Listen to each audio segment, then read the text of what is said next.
Your Excellency, President Serdar Berdimuhamedov, Excellencies, distinguished delegates, I thank the government and people of Turkmenistan for your warm welcome and leadership in hosting this important conference. We gather today to reaffirm a fundamental truth: geography should never define destiny.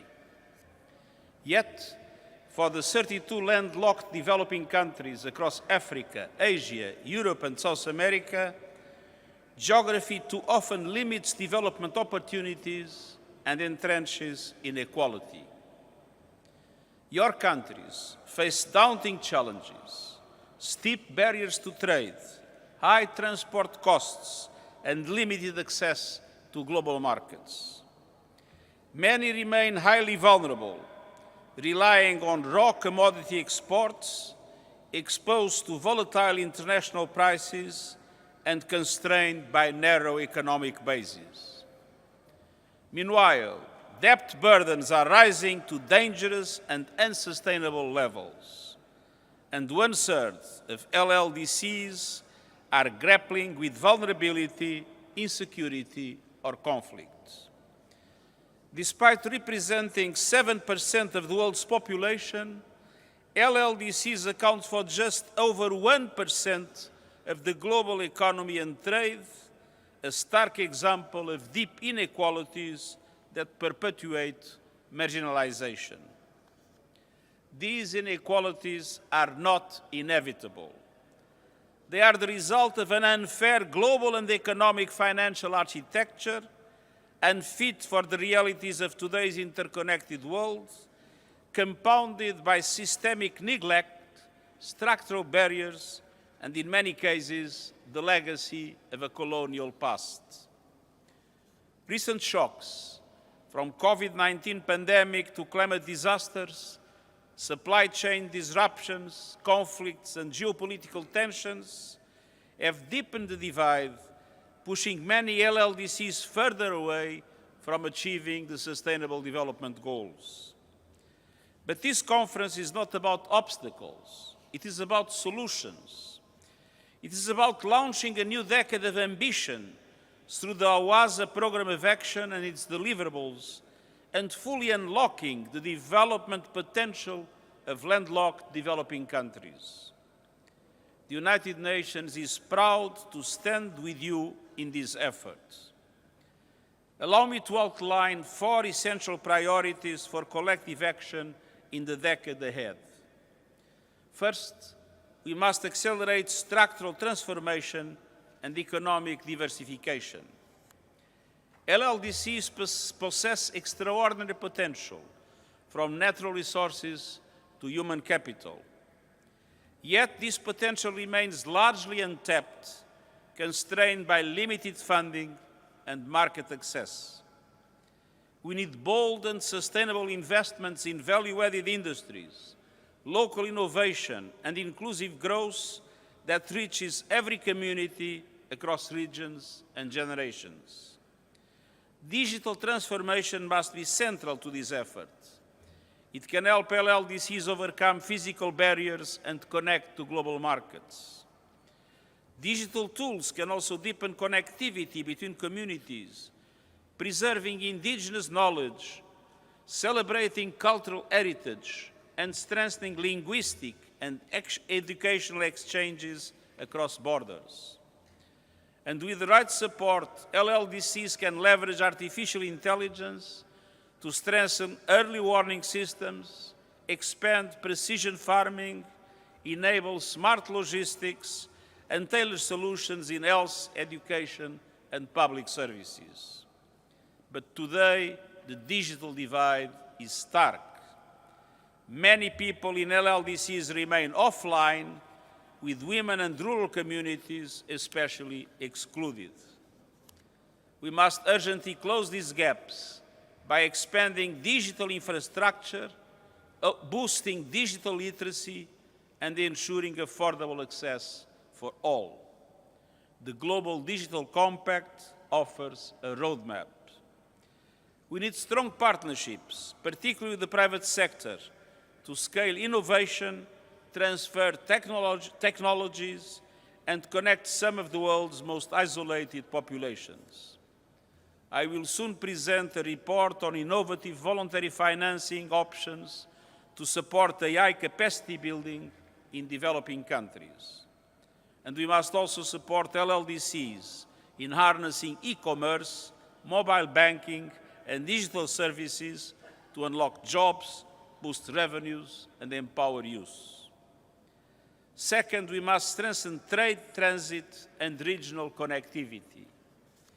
Your countries are bound by deep human connections, shared languages, cultural heritage, and kinship ties that transcend borders and offer a powerful foundation for regional cooperation. Yet, fragmented logistics, border delays, inadequate transport infrastructure, high transport costs keep your countries on the margins of the global economy. We must address both the hardware and software of connectivity.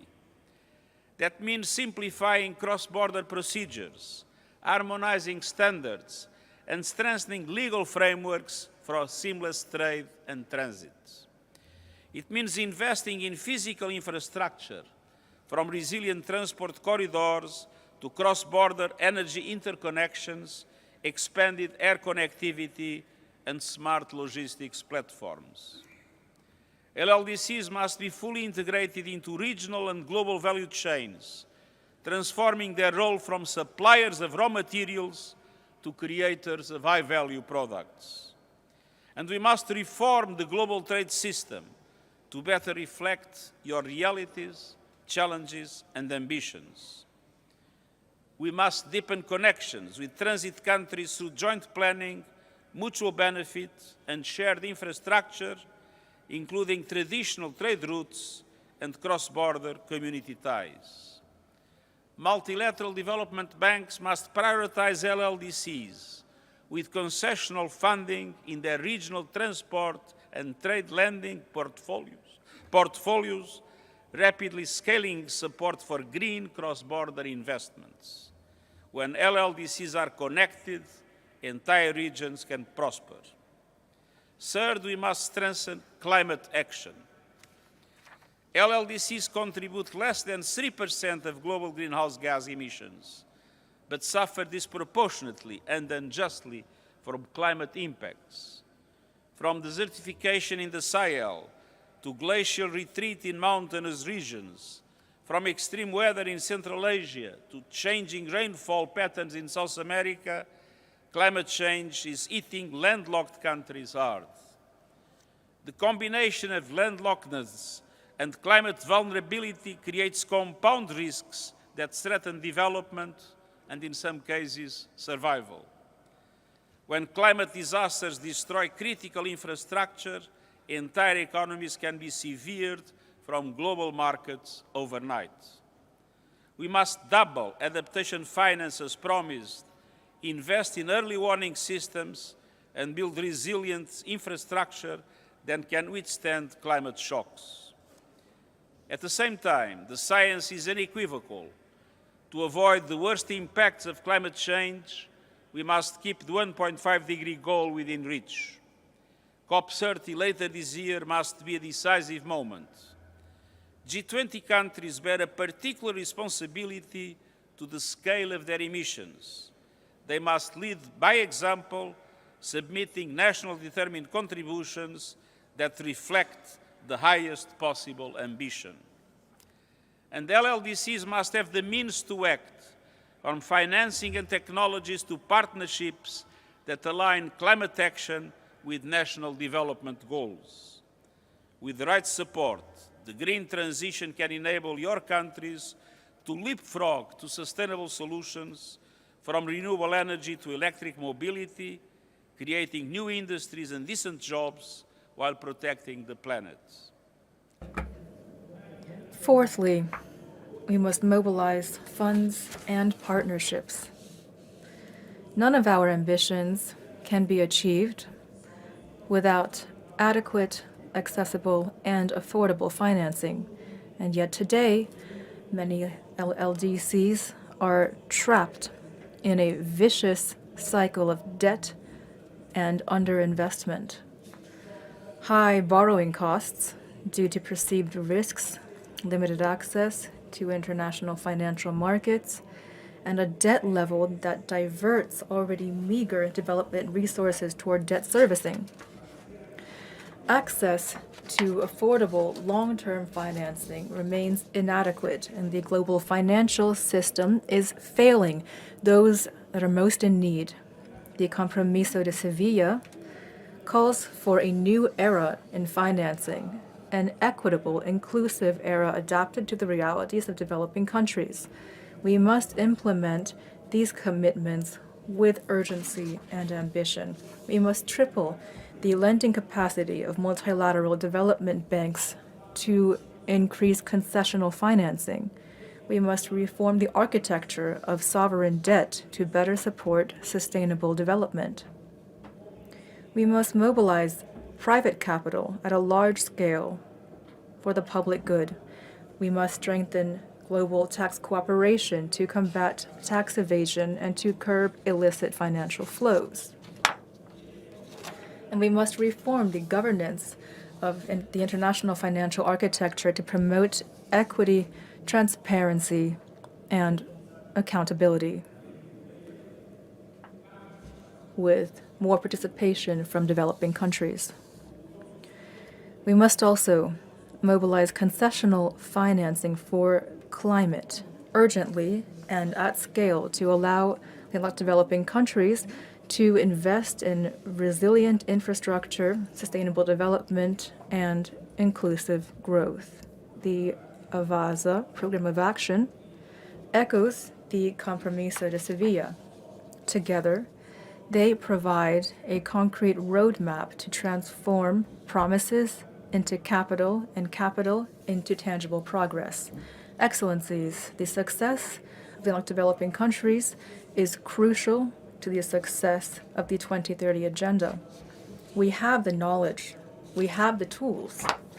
Together, we can write a new chapter in the history of landlocked developing countries, built out of economic integration, resilience, and shared prosperity. Together, we can transform geography from the obstacle it is today into a bridge that links not only markets but also the peoples and cultures that impart their meaning to development. Let's seize this opportunity to forge a more prosperous, just, sustainable future for all. Thank you.